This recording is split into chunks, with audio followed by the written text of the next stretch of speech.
Hello, today is our first class and our chapter name is Indian Civilization and Culture. In this chapter, we read about how Indian civilization is superior than Western civilization and what are the views of Gandhi about Indian civilization and Western civilization, and why Indian civilization is still really relevant in modern time, why Indian civilization is still relevant in this modern time. मतलब कि हम Indian civilisation के बारे में पढ़ेंगे और इस Indian civilization को महात्मा गांधी ने लिखा है अपनी बुक में, और वो बताने की कोशिश करते हैं कि हमारी जो इंडियन सिविलाइजेशन है वो क्यों सुपीरियर है, क्यों अच्छी है, बेहतर है और सिविलाइजेशन से, और उसके कारण क्या क्या है। तो ये इन सब की बातें करते हैं और आज हम इसी सब की स्टडी करेंगे। चलिए हम देखते हैं। देखिए, first Indian civilization and culture. This is written by Mahatma Gandhi, and actually Indian civilization and culture is a essay. We know very well about Mahatma Gandhi. Mahatma Gandhi is well-known personality, and he is called Bapu and father of nation. So Mohandas Karamchand Gandhi was born in 1869 and died in 1948, popularly known as Bapu और the father of nation. देखिए, मोहन चंद्र करमचंद गांधी 1869, जब भी हम नाम लिखते हैं उसके आगे we should write about his life span, time का ड्यूरेशन लिखते हैं, and after that there is a comma, popularly known as Bapu. उन्हें पॉपुलरली जानते हैं, नोन मतलब जाना जाता है, as a Bapu or the father of the nation, was more a spiritual leader than a politician. तो बापू was a spiritual leader, वो बहुत ज़्यादा spiritual leader थे than a politician। वो politician भी थे, वो leader भी थे, पर वो साथ साथ में क्या थे, काफ़ी आध्यात्मिक थे।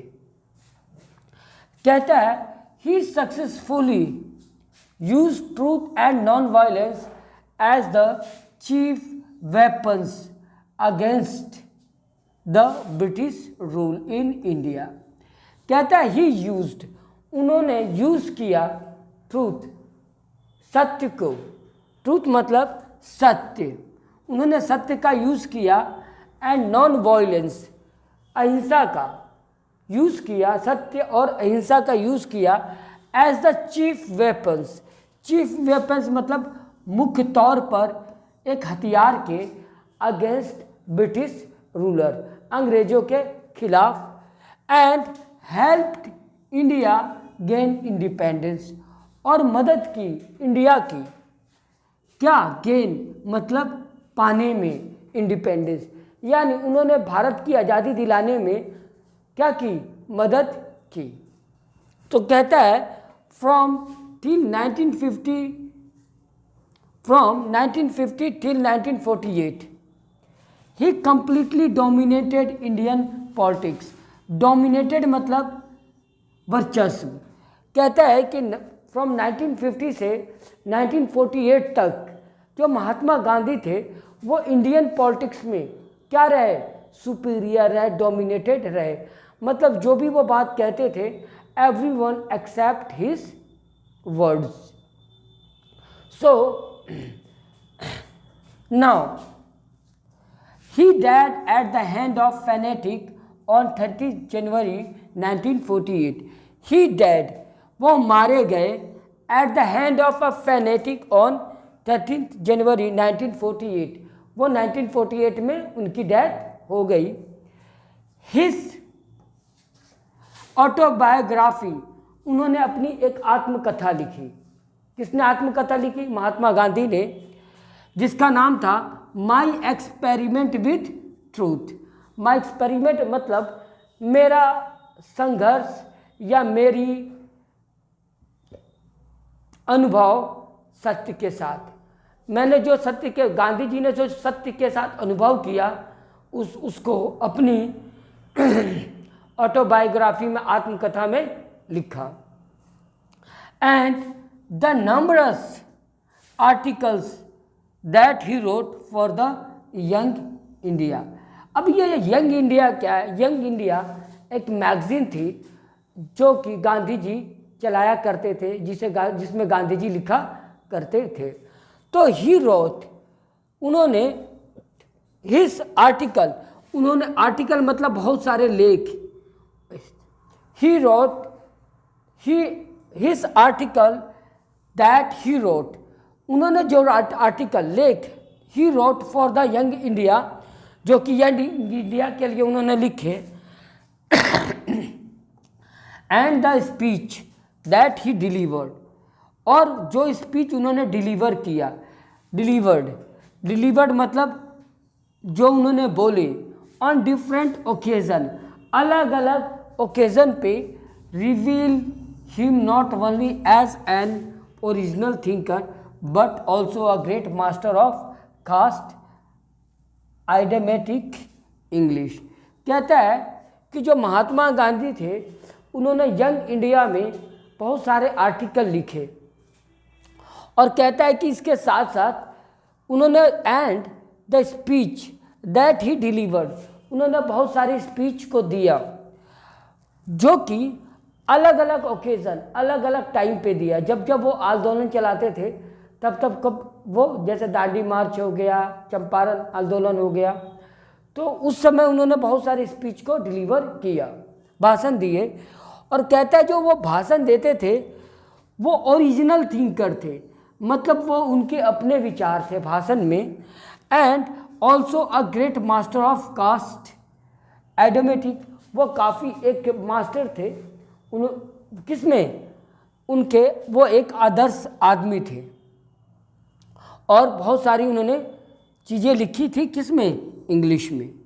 इन द फॉलोइंग एक्सट्रैक्ट, इस एक्सट्रैक्ट को, इस जो अभी हम पढ़ने जा रहे हैं, जो एक्सट्रैक्ट लिया गया, in the following extract Indian civilization and culture, जो इंडियन सिविलाइजेशन और कल्चर की बात करता है, ये एक ऐसे था जिसमें से गांधी जी का कुछ चीज़ें ली गई है. Gandhi ji talks about the sound foundation of Indian civilization. Gandhi ji बात करते हैं, टॉक्स अबाउट, किसकी बात करते हैं, sound foundation of Indian civilization. Sound मतलब इंडिया की जो सिविलाइजेशन है वो क्यों साउंड है, उसकी, हमारी जो संस्कृति की नींव का आधार क्या है, वो कितनी अच्छी है, वो कितनी मजबूत है. Which has successfully withstood the passage of time.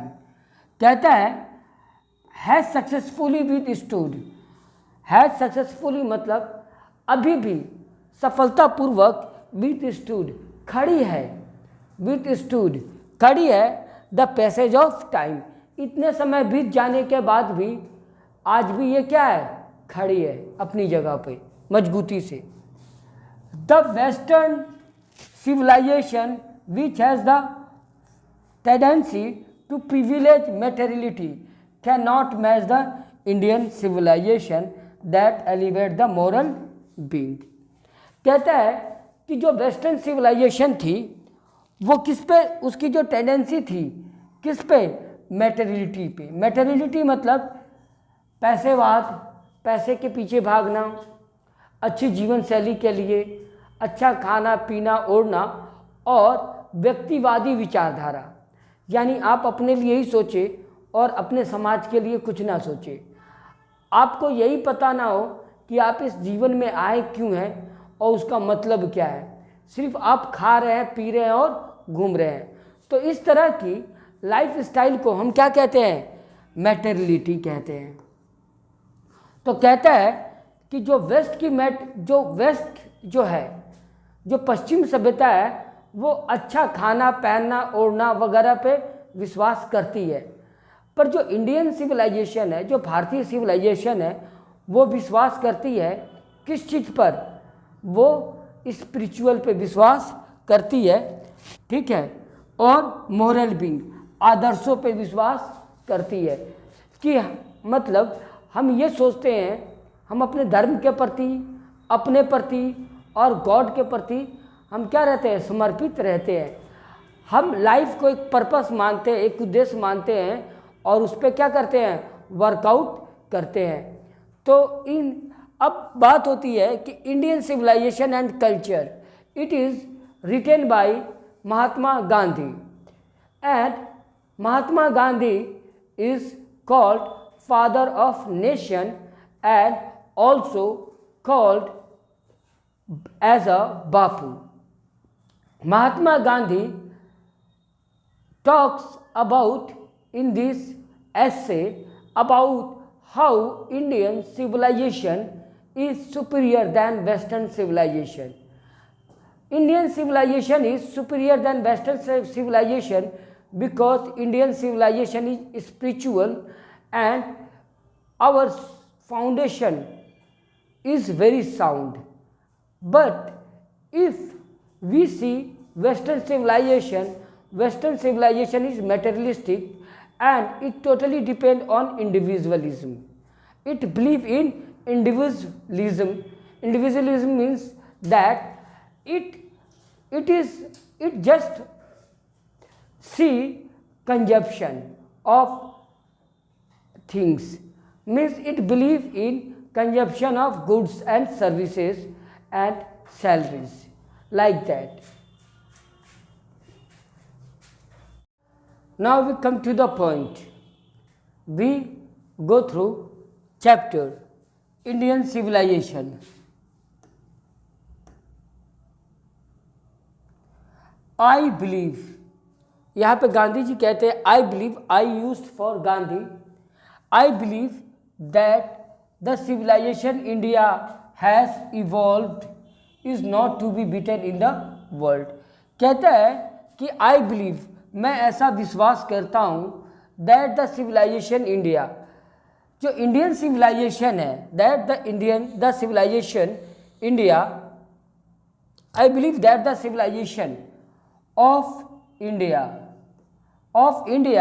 has evolved, मतलब जिस कारण से इसका इवोल्यूशन हुआ है, इवॉल्व मतलब जो भी कारण है, is not to be beaten in the world, मतलब इंडियन सिविलाइजेशन को हम क्या नहीं कर सकते, किसी भी तरीके से कोई दूसरी सिविलाइजेशन है वो पछाड़ नहीं सकती है, और इंडियन सिविलाइजेशन को किसी और सिविलाइजेशन से कम महत्व नहीं दिया जा सकता है।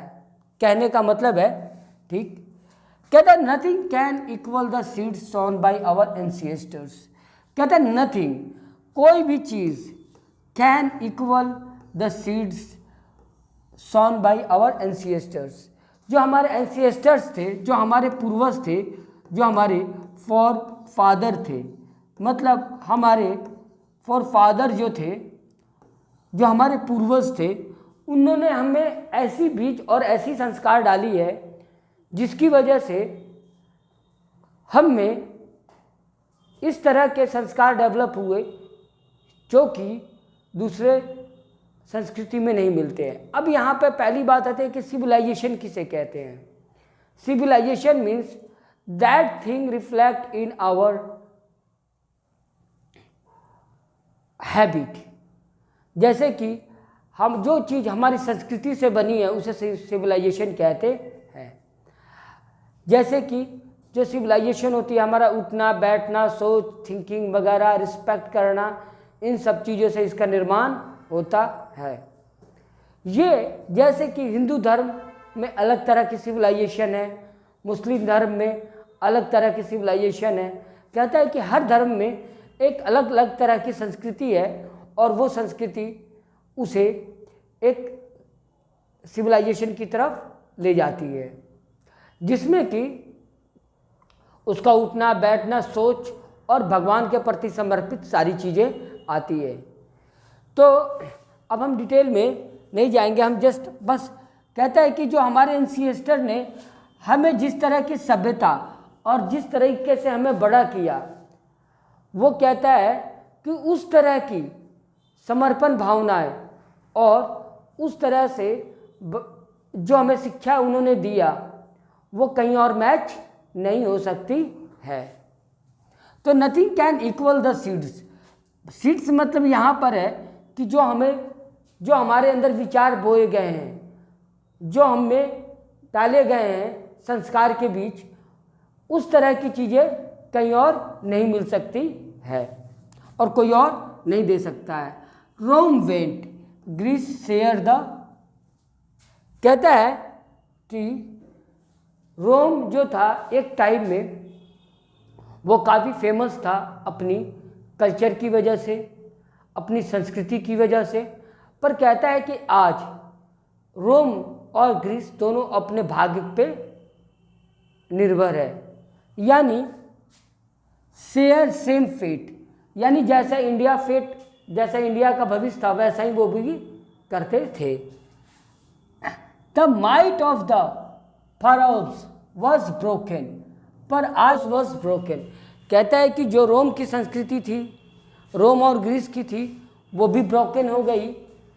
और जो फारोस थे, फारोस उसी ने कहते हैं जो फर्स्ट डायनेस्टी, जो इजिप्ट और मिस्र के जो किंगडम थे, जो राजा थे, उनकी जो फर्स्ट डायनेस्टी थी, जो राजा थे, उन्हें कहते हैं फारोस। तो कहता है उनका भी जो था वो क्या हो गया, ब्रोकन हो गए, यानी उनकी जो सिविलाइजेशन थी वो सारी चीज़ें खत्म हो गई। आज कहता है जापान हैज़ बिकम वेस्टर्नाइज, और जापान क्या हो गया, आज वेस्टर्नाइज हो गया।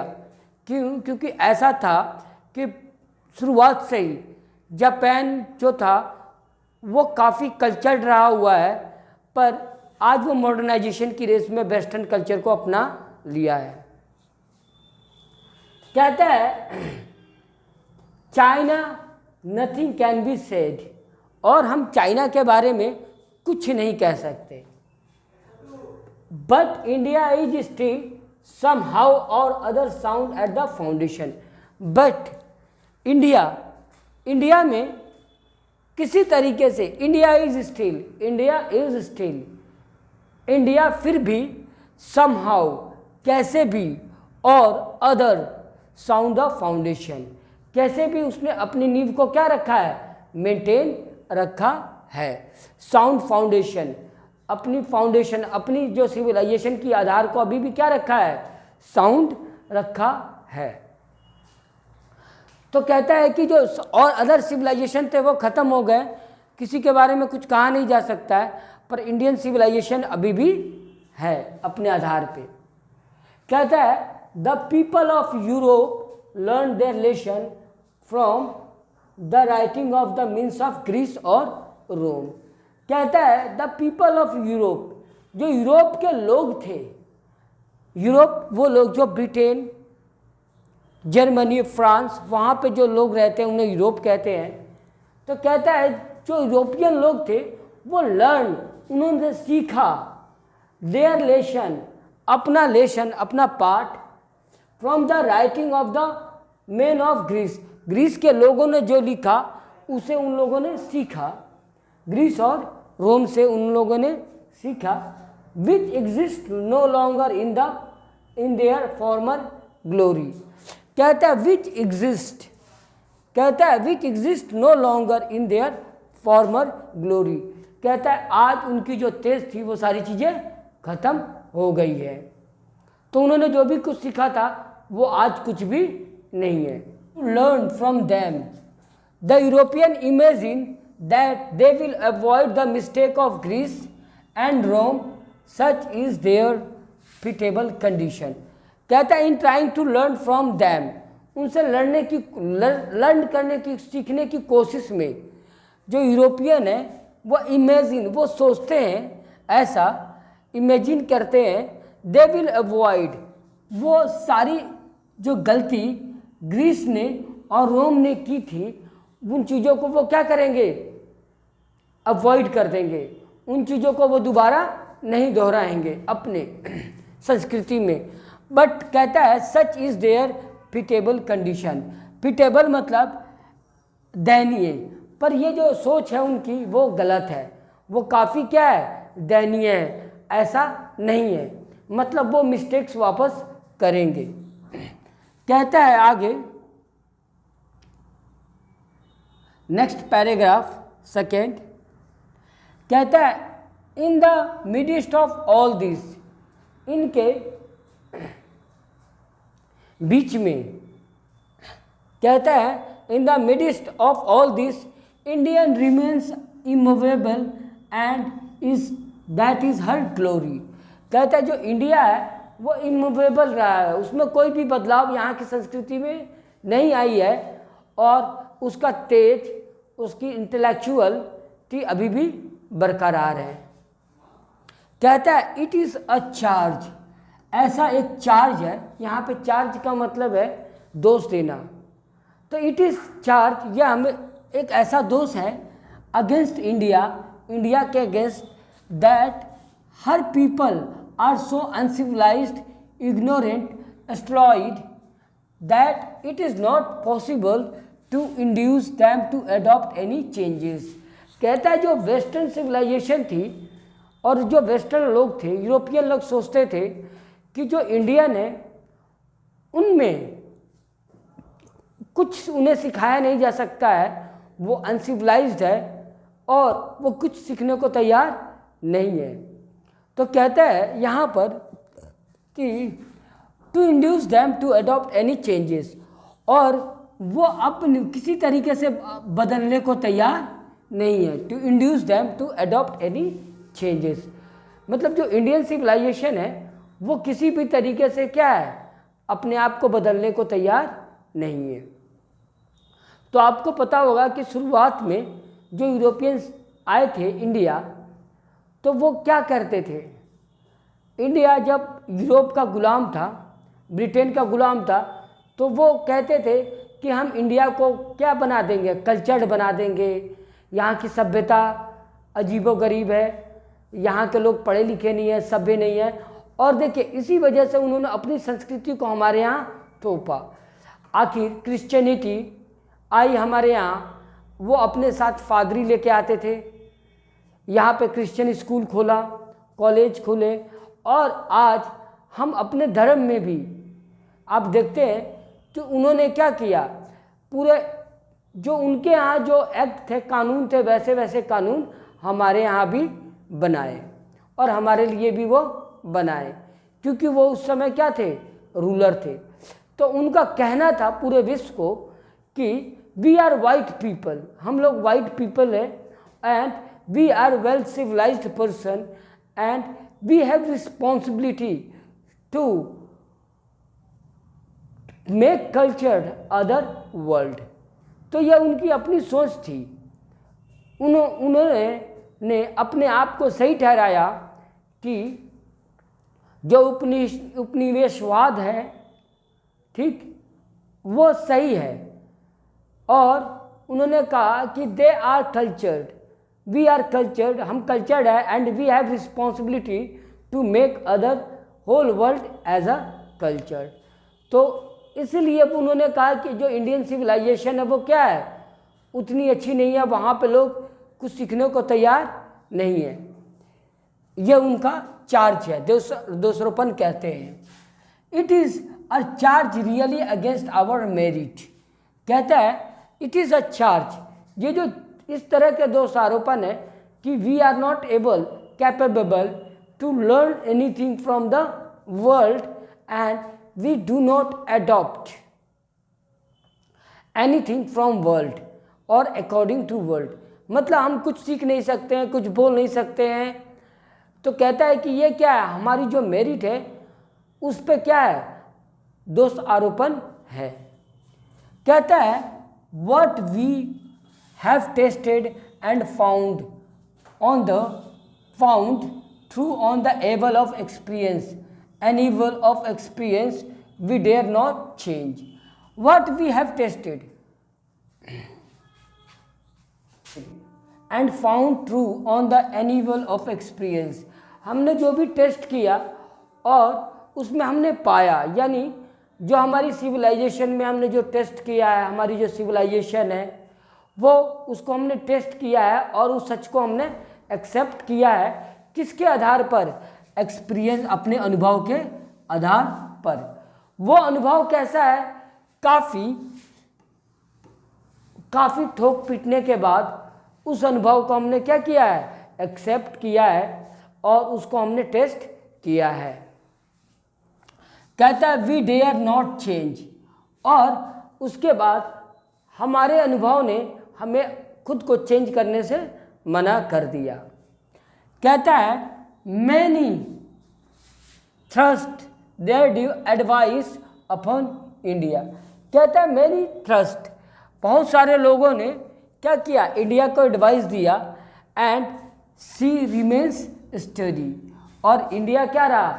धीरे धीरे अपनी सिविलाइजेशन को लेके चलते रहा। This is her beauty, it is the sheet anchor of our hope. कहता है यही हमारी ब्यूटी है और यही हमारी अच्छाई है, जिसमें कि क्या है? हमारी आशाएं लिखी गई हैं।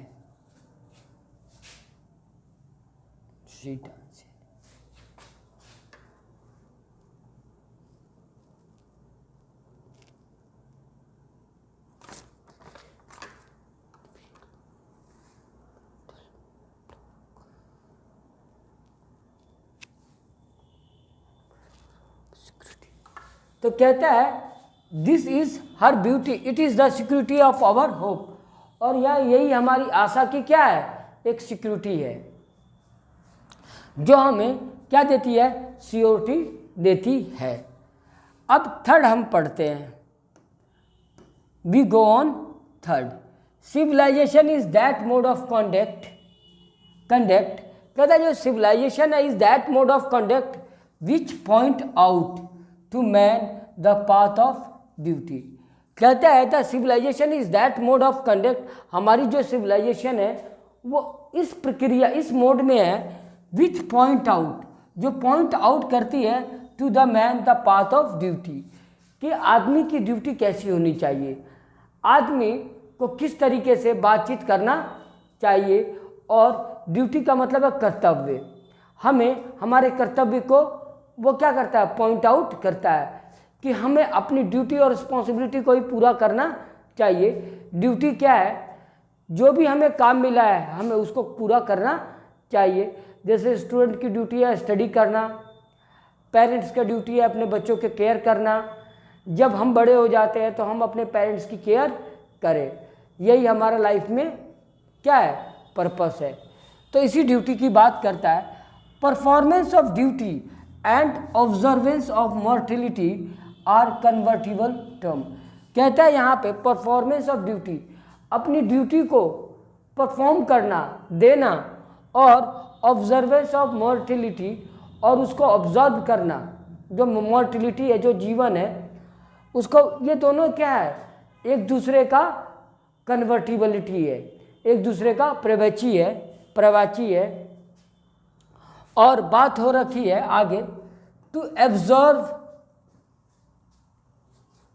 परफॉर्मेंस है, जो काम की परफॉर्मेंस है, performance of duty and observation of mortality are convertible term, मतलब एक दूसरे के क्या है?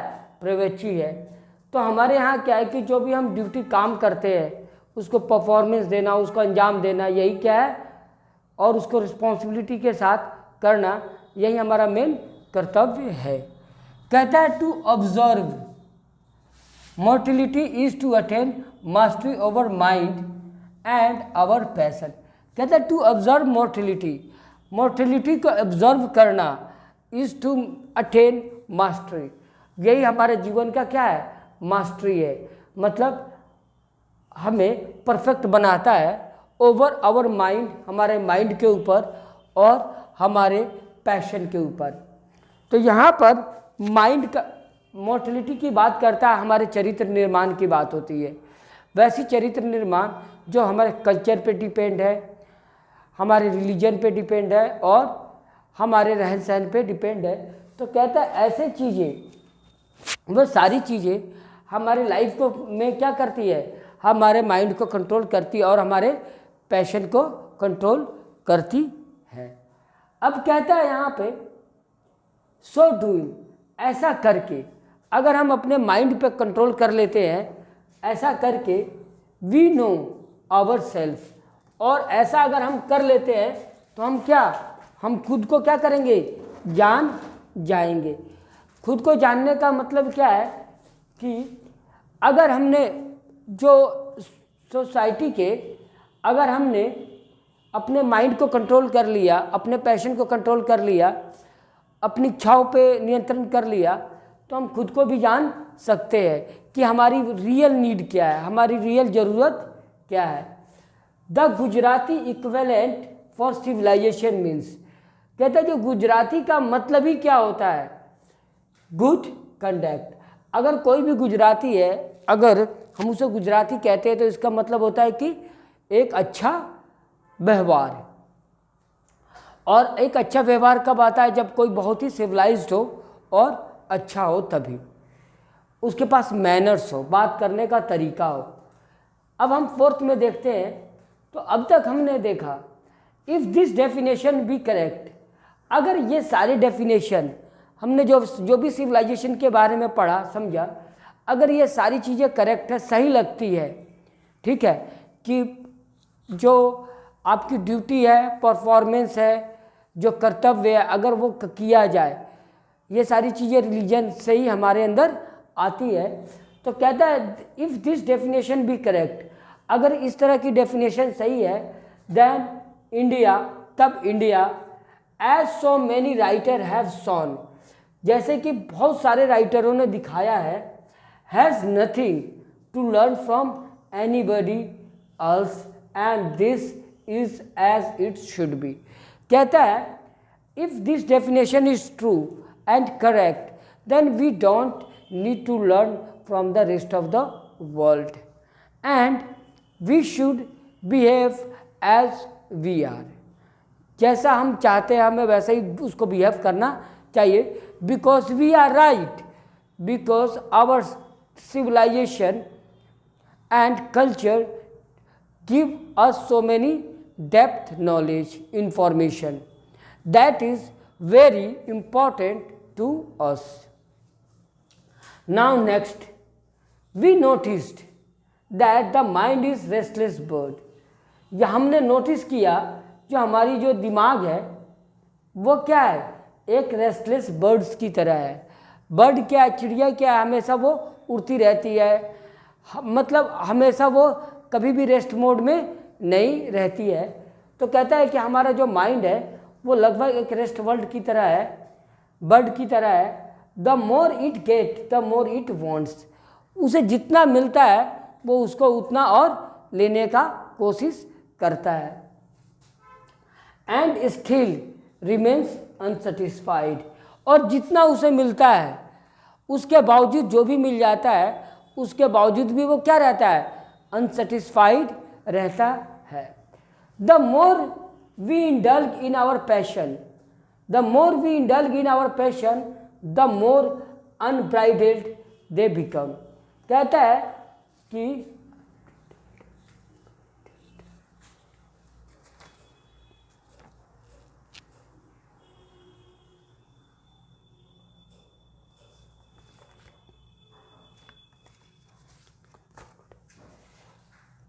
कहता है the more we indulge in our passion, हम जितना अपना पैशन को, हम जितना अपनी इच्छाओं को पूरा करते हैं, स्ट्रॉन्ग इच्छाओं को पूरा करते हैं, कहता है द मोर ब्रीडल्ड, उतना ज़्यादा क्या होता है, हमारी इच्छाएं क्या हो जाती है, अनकंट्रोल्ड हो जाती है। दे बिकम आवर एंसिस्टर्स, जो हमारे पूर्वज थे, set a limit to our indulgence, हमारे पूर्वज थे, उन्होंने हमारी इच्छाओं पे क्या कर रखा था, एक लिमिट सेट कर रखा था कि हमें क्या चाहिए और क्या नहीं चाहिए. Our ancestors therefore set a limit to our indulgence. They saw that happiness was largely a mental condition. उन्होंने बताया कि जो हमारी जो खुशी है, हैप्पीनेस है, वो एक मेंटल कंडीशन है. यानी हम इसलिए खुश नहीं रहते कि हमारे पास ज़्यादा पैसा है, ज़्यादा अच्छा खाने को है. कहता है कि नहीं, ये एक मेंटल कंडीशन है, और आप अगर अच्छा फील करोगे और फील करने की कोशिश करोगे, अगर आप खुश रहने की कोशिश करोगे तो हर कंडीशन में आप खुश रह सकते हैं. तो ये हमारे एंसिएस्टर ने, हमारे पूर्वजों ने समझ लिया था, और यही चीज़ हमारे सिविलाइजेशन के थ्रू हम में आ गई, और इसी तरह के बीज उन्होंने हम में डाले ताकि हम मेंटल सेटिस्फैक्शन को समझ सके.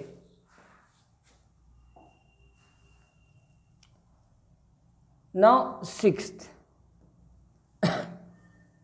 कहता है a man is not necessarily happy because he is rich or unhappy because he is poor.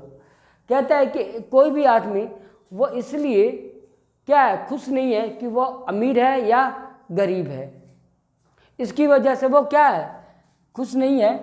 The rich are often seen to be unhappy. जो अमीर लोग हैं अक्सर देखा जाता है कि वो क्या अनहैप्पी रहते हैं, and the poor to be happy. और जो गरीब लोग हैं वो क्या रहते हैं, हमेशा खुश रहते हैं. कहता है millions will always remains poor. कहता है लाखों लोग क्या होंगे, गरीब हैं, गरीब होंगे और गरीब है, but still they are happy. कहता है observing all this our ancestor dissuaded us from luxurious and pleasure. Observing all this, इन चीज़ों को देखते हुए हमारे जो एंसिएस्टर थे उन्होंने हमें दूर रखा, किससे, लग्जरियस लाइफ से और प्लेजर खुशी से. मतलब ऐसी खुशी, ऐसा लग्जरियस लाइफ जो हमारे लाइफ स्टाइल को, जीवन शैली को बर्बाद करता है, उन चीज़ों को से हमारे एंसिएस्टर, हमारे पूर्वजों ने कहा कि हमें वैसी चीज़ों से दूर रहना चाहिए. Next, we have manage the same kind of flow as existed thousand of year ago. कहता है वी हैव मैनेज्ड, हम काफ़ी मैनेज करने में, मतलब काफ़ी मैनेज करने में with the same kind of flow as existed thousand year of ago. कहता है कि यहाँ पे हजारों सालों से जो हमारे सभ्यता में, संस्कारों में जो अच्छाई आती आ रही थी, हम उसको क्या, उसको संभालने में क्या रहे, काफ़ी सक्सेसफुल रहे. हमने मैनेज किया उन सारी चीज़ों को, और जिसकी वजह से कहता है कि we have retain the same kind of cottage that we had in the former times and our indigenous education remains with the as before, remains the same as before. तो कहता है we have retained the same kind of cottage. कहता है हम retain मतलब रखना, हम रखने में कामयाब हुए same kind of cottage. Cottage मतलब पुराना टाइप का घर जैसा हम लोग रहते थे. यहाँ पर घर का मतलब है कि विथ फैमिली. तो कहता है we had in former times our indigenous education system remains the same as before. हमारे जो एजुकेशन सिस्टम है, समझे, और हमने अपनी एजुकेशन सिस्टम को क्या रखा, वैसे ही रखा जैसे पहले था.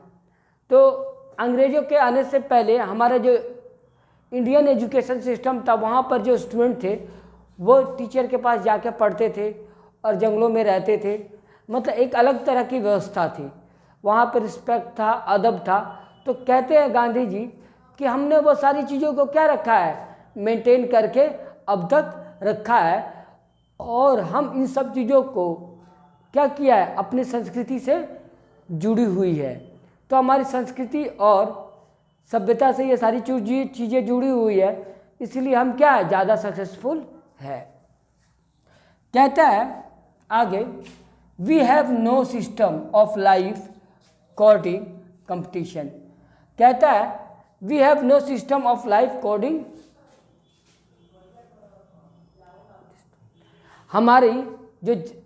हमारे पास ऐसी कोई भी चीज़ नहीं है जो लाइफ कोडिंग कंपटीशन, जो लाइफ को डिस्ट्रॉय कर दे। क्या, कंपटीशन की वजह से। आज आप देखिए लोग क्या सोचते हैं, उनका पढ़ने का, एजुकेशन लेने का और सब चीज़ का बेस एक ही है, जॉब। अगर उन्हें जॉब नहीं मिलता है तो वो ये सोचते हैं कि हमारा कोई वर्थ नहीं है, हम क्या वर्थलेस है। तो कहता है कि अब उन्हें क्या, अगर उन्हें जिसे जॉब मिल गया वो सोचता है कि काश मैं ऑफिसर बन जाता, जो ऑफिसर है वो सोचता है कि काश मैं आईएएस बन जाता, जो आईएएस है वो सोचता है कि काश मैं सेक्रेटरी बन जाता, जो सेक्रेटरी है वो सोचता है कि काश मैं पीएम बन जाता, और जो पीएम है वो ये सोचता है कि काश मैं अगले साल भी पीएम रहूँगा या नहीं। तो हर आदमी की क्या है, इच्छाएं तो अनंत है। Our wants are unlimited, but the means to those to fulfill is limited। मतलब हमारी जो इच्छाएं हैं वो अनंत है, पर उनको पूरा करने के लिए जो भी संसाधन है वो क्या है, लिमिटेड है। दूसरी बात है कि यहाँ पर जो कही गई है वो ये कही गई है कि हम जो कंपटीशन के चक्कर में अपने जीवन को क्या करते हैं, जीते नहीं है, बर्बाद कर देते हैं। तो जो अभी वेस्टर्न सिविलाइजेशन से इंडियन सिविलाइजेशन में जो चीज़ें आ रही हैं, जॉब्स, नौकरी, लोग अमेरिका जाते हैं, यूएसए जाते हैं, यूरोप जाते हैं, किस लिए, सिर्फ पैसा कमाने के लिए। इंडिया में भी वो उसी की तवज्जो देते हैं जिनके पास जॉब्स होते हैं, और जिनके पास जॉब नहीं है वो अपने आप को इंफीरियर समझते हैं। तो कहने का मतलब है कि ऐसा क्यों है। कहता है कि इंडियन जो सिविलाइजेशन थी ये सारी चीज़ें इसमें नहीं है। कहता है each followed his own occupation or trade and charged a regular wages. कहता है कि भारत में हर आदमी ऑक्यूपेशन, हर आदमी का एक अपना पेशा है काम करने का, और एंड ट्रेड, और या फिर व्यापार करता है, और उसी के अनुसार से क्या करता है, वो एक चार्ज करता है अपनी रियल वेजेस, एक अपना सैलरी चार्ज करता है, एक मजदूरी चार्ज करता है। जैसे कि हमारे गांव समाज में क्या होता है कि पहले क्या था कि एक ही गांव में आपको कुम्हार मिल गया, धोबी मिल गया, बढ़ई मिल गया, किसान मिल गए, तो ये लोग क्या करते थे, अपने सामान को एक्सचेंज कर लेते थे एक दूसरे से। तो कहता है कि इस तरह की व्यवस्था भारत के अंदर मौजूद थी। कहता है it was not that we did not know how to invent machinery, but our forefathers knew that if we set our heart after such thing, we would slave and lose our moral fibers। कहता है कि we did not know how to invent machinery, but our forefathers knew if we set our heart after such thing, we would become slave and lose our moral fibers। कहता है कि हमारे जो पूर्वज थे, हमारे जो एंसिएस्टर थे, हमारे जो पूर्वज थे, ऐसा नहीं था कि वो इन्वेंट नहीं करते थे, खोज नहीं कर सकते थे मशीनों की, वो फैक्ट्री नहीं बना सकते थे, वो सारा चीज़ करने में सक्षम थे, पर उन्होंने इसलिए ऐसा नहीं किया ताकि हम मशीनों के गुलाम ना बन जाए। आज आप देखिए, हमें कहीं आना जाना हो तो हमें गाड़ी चाहिए, खेती करने के लिए ट्रैक्टर चाहिए। और आप ये बताइए, आज जो ट्रैक्टर से खेती हो रही है तो सारे जो बैल वगैरह है और ये जो सांड है, गाय है, इन सब की जनसंख्या क्या हो रही है, दिन प्रतिदिन कम होती जा रही है। अब ये देखिए कि सारे जानवर हमने क्या किए, जो पहले यूज़ करते थे हम उनको खोते जा रहे हैं, उनकी जगह हम क्या यूज़ कर रहे हैं, मशीन यूज़ कर रहे हैं। तो अब आप समझिए कि ये जो मशीन की जो लाइफ शैली आई है, आप देखिए टीवी है, मोबाइल है, एक ही परिवार में लोग रहते हैं और बात नहीं करते हैं। वो क्या करते हैं, आप दिन रात टीवी में लगे हुए हैं, न्यूज़ देखने में, जो भी काम कर रहे हैं, मोबाइल से वो पिक्चर देख रहे हैं दिन रात। तो कह रहा है इस तरह की शैली ने हमें क्या बना रखा है, मॉडर्न जो शैली ने मशीनों का हमें गुलाम बना दिया है। हम हर चीज़ के लिए किस पर डिपेंड हो गए हैं, मशीन पर डिपेंड हो गए हैं। तो कहता है कि इसी वजह से जो हमारे पूर्वज थे उन्होंने मशीनों को पे ज़्यादा ध्यान नहीं दिया। कहता है therefore after deliberation decided that we should only do what we could do with our hands and feet।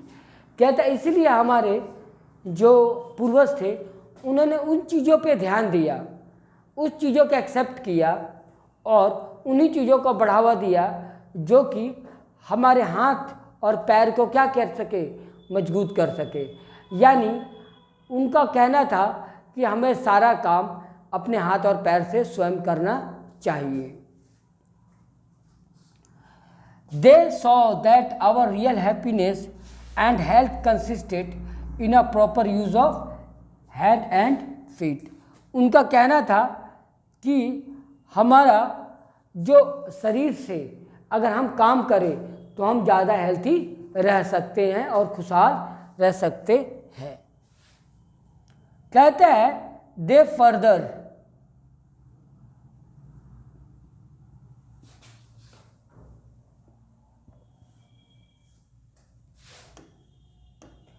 कहता है they further reasoned that large city were snared and useless encumbrance and that people would not be happy in them, they would be gang of thieves। कहता है कि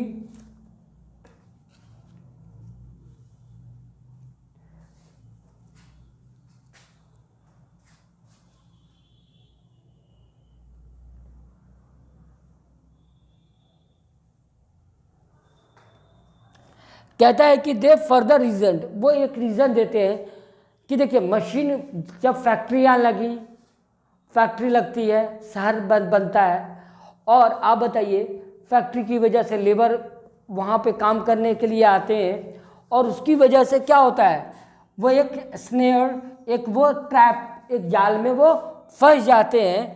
and the people would not be happy in them, और वो लोग खुश महसूस नहीं करते हैं, हमेशा अपने ऊपर क्या महसूस करते हैं, बर्डन महसूस करते हैं। And there would be a gang of robber. कहता है they further reason that large city were a snare and useless encumbrance that the people would not be happy in them, there would be a gang of thieves. कहते हैं कि दे reason, यही वजह है कि जो बड़े शहर है वो किस में तब्दील हो गए हैं, जो बड़े शहर वो एक ट्रैप, एक जाल बन गए हैं, किसके लिए, मज़दूरों के लिए। जो मज़दूर शहर में जाते हैं काम करने के लिए और वो उनमें फंस जाते हैं, वो कभी खुश नहीं रहते उनमें। There would be a gang of thieves, वहाँ पर क्या है, गैंग, जो चोर है उनके गैंग है, उनके ग्रुप्स है, रॉबर है, प्रोस्टिट्यूशन है, and vice flourishing in them that. और कहता है कि जो पाप करवाने वाली चीज़ें हैं, जो बुरे कर्म करवाने वाली चीज़ें हैं, वो वहाँ पर क्या होती है, फ्लरिशिंग होती है, उनका वहाँ पे जन्म होता है। And that poor man would be robbed by the rich man, और जो अमीर लोग हैं वो क्या करते हैं, फैक्ट्रियों के थ्रू गरीब लोगों का शोषण करते हैं। गरीब लोगों का शोषण करने का मतलब ये है यहाँ पर कि जो गरीब लोग हैं वो बड़ी मेहनत से वहाँ पे मेहनत करते हैं फैक्ट्रियों में, और उसके बदले उन्हें क्या मिलता है, शोषण मिलता है। उनको सही समय पर सैलरी नहीं मिलती है उन्हें, और उनसे ज़्यादा काम करवाया जाता है। जितना उन्हें काम करवाया जाता है उतनी उनकी सैलरी नहीं दी जाती है। तो कहता है यहाँ पर कि they were therefore satisfied with small villages. अगर वो लोग अपने गांव में रहें तो वो ज़्यादा खुश रहते हैं। जो लोग उनके मुकाबले छोटे छोटे गांव में रहते हैं वो ज़्यादा खुश रहते हैं। Why? Because they are grown up in their own people. वे लोग अपने लोगों के बीच है और अपने दुख तकलीफ को वो लोग क्या करते हैं, शेयर करते और बांटते हैं। कहता है they saw that king and their swords were inferior to the swords of ethics.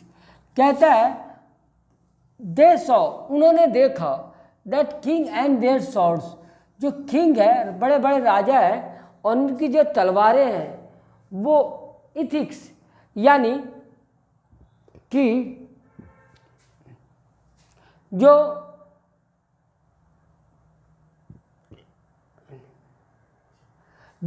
Ethics है, जो बड़े बड़े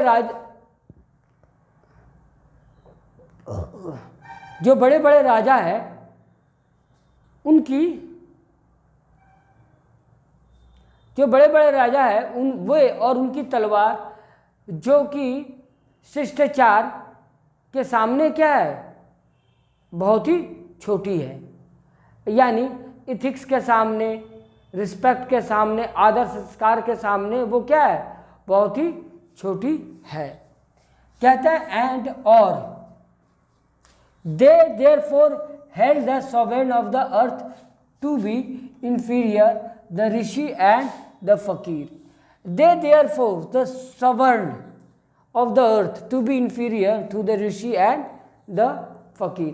कहता है कि जो बड़े बड़े जो राजा महाराजा थे जिनके अंडर में बहुत सारी ताकतें थी, उनके अंडर, एक राजा के अंडर में बहुत सारे राजा भी थे। कहता वो लोग भी ऋषि और फकीर के सामने क्या है, आज उनका अस्तित्व कुछ भी नहीं है, इन्फीरियर है। अ नेशन, कोई भी देश, विद कॉन्स्टिट्यूशन लाइक दिस, कोई भी देश जिस पे इस तरह की क्या है, संविधान है, इस तरह के रूल और रेगुलेशन है, इस तरह के नियम और कानून है, is filter to teach other than to learn from other. कहता है जिस देश में इस तरह के नियम और कानून हो वो दूसरे से सिखाने की बात तो दूर, वो दूसरे को से सीखने की बात तो दूर, वो दूसरे को सिखाना ज़्यादा ज़रूरी है। मतलब कहने का मतलब है कि हमें किसी और से सीखने की ज़रूरत नहीं है, हमसे दुनिया सीखने की ज़रूरत है, दुनिया हमसे सीखे। तो कहता है this nation had a court. हमारे देश में पहले कोर्ट थे, lawyer, doctor, but they are all within bounds. कहता है कि पहले भी हमारे समाज में क्या थे, पंडित थे, ब्राह्मण कोर्ट थे और डॉक्टर वैद्य थे। वे लोग अपनी लिमिटेशन को जानते थे कि वो क्या है, वो सुपीरियर नहीं है। Everybody know that this profession were not particularly superior. हर कोई ये जानता था कि जो प्रोफेशन है वो सुपीरियर नहीं है। यानी क्या है, वो अपनी लिमिटेशन को जानते और समझते थे। Moreover this vakils and valid did not rob people, they were consider people as dependent, not their master. तो कहता है कि उस समय जो वकील थे, टीचर थे और जो डॉक्टर थे वो अपने आप को मास्टर नहीं समझते थे, बल्कि वह समझते थे कि हम इन पे क्या है, डिपेंडेंट है। यानी वह अपने आप को क्लाइंट के ऊपर आश्रित समझते थे। मतलब जैसे कि आज वेस्ट में जैसे होता है, डॉक्टर वो अपने आप को गॉड समझते हैं, आज का विज्ञान वो गॉड को नहीं मानता है, तो कहता है कि नहीं, ऐसा नहीं था। हमारा जो विज्ञान था, जो हमारी संस्कृति थी, उसमें गॉड को मानते थे और हम अपने आप को कभी भी सुपीरियर नहीं माने हैं। कहता है जस्टिस वॉज टॉलरेबल फेयर, हमारे यहाँ जो न्याय प्रक्रिया था वो काफ़ी टॉलरेबली फेयर था, काफ़ी फेयर था। The ordinary rule was to avoid court, कहता है कि बहुत सारे सामान्य नियम थे जो कोर्ट को क्या करते थे, अवॉइड करते थे। क्या मतलब, छोटे छोटी बातों के लिए हम क्या करते थे, पंचायत, अपने पंचायत में ही फैसला कर लेते थे। अगर कोई कुछ लड़ाई झगड़े हो गए तो 4-5 लोग गांव के मिलकर उसको सुलझा लेते थे। कहता है therefore were not taught to learn people in them, हम इसलिए लोगों को लालची नहीं बना सकते हैं। This evil too was noticeable only in and around capital, कहता है लोगों को लालची बनाना, ये दिस इस तरह की जो बुराई आती है, this evil too was noticeable only around the capital, कहता है कि पैसे कमाने की जिद ही क्या करती है, बुराई को लाती है। तो कैपिटलिस्ट मतलब क्या होता है, कैपिटल मतलब पूंजी, पूंजी की वजह से क्या होती है, हमारे अंदर बुराइयां आती है। The common man people lived independently and followed there agriculture occupation, कहता है ज़्यादातर इंडिया में लोग उस समय ज़्यादातर इंडिपेंडेंटली वो क्या करते हैं, खेती करते हैं, और खेती करके क्या करते हैं, अपना एक सामान्य जीवन जीते हैं। They enjoy true home rule, और वो इंजॉय करते हैं ट्रू होम रूल, जो अपने समाज में, अपने घर के लोगों के बीच में वो रहकर और वहाँ के रूल्स को वो क्या करते हैं, एक्सेप्ट करते हैं और उसी के साथ हंसी खुशी जीते हैं।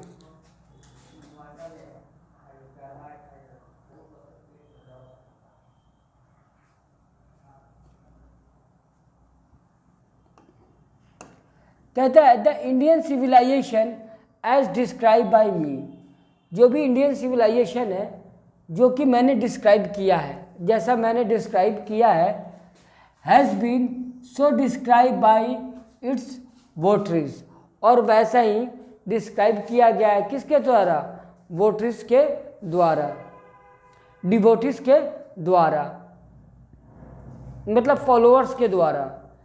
कहता है in no part of the world and no civilization have all man attain perfection, कहते हैं गांधी जी कि पूरी दुनिया में ऐसा कोई भी सिविलाइजेशन नहीं है और कोई भी आदमी क्या परफेक्शन को प्राप्त नहीं कर सकता है, कोई भी आदमी परफेक्ट नहीं हो सकता है। सब में क्या होता है, कुछ ना कुछ अच्छाई और बुराई